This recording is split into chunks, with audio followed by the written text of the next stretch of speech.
গাছে গাছে ঝুলছে সাদা মেঘের মতো তুলা। উত্তোলনে ব্যস্ত ঝালকাঠির কৃষকরা। ২০১১ সাল থেকে সদর উপজেলার গাবখান গ্রামে পরীক্ষামূলকভাবে শুরু হয় রূপালী জাতের এক জাতের তুলার চাষ, যা এখন ছড়িয়ে পড়তে শুরু করেছে।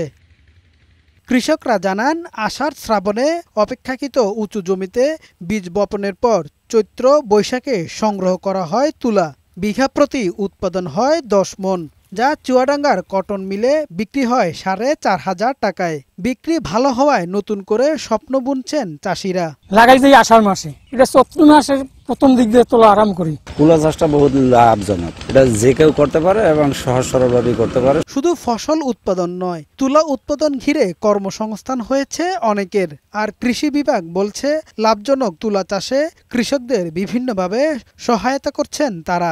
আমরা কৃষি বিভাগ বিভিন্ন রোগ পোকামাকড় দমন পদ্ধতি সম্বন্ধে আমরা সার্বক্ষণিক পরামর্শ দিয়ে থাকি। চলতি মৌসুমে জেলার ২৫০% জমিতে তুলার চাষ হয়েছে। কামাল উদ্দিন, বৈশাখী সংবাদ।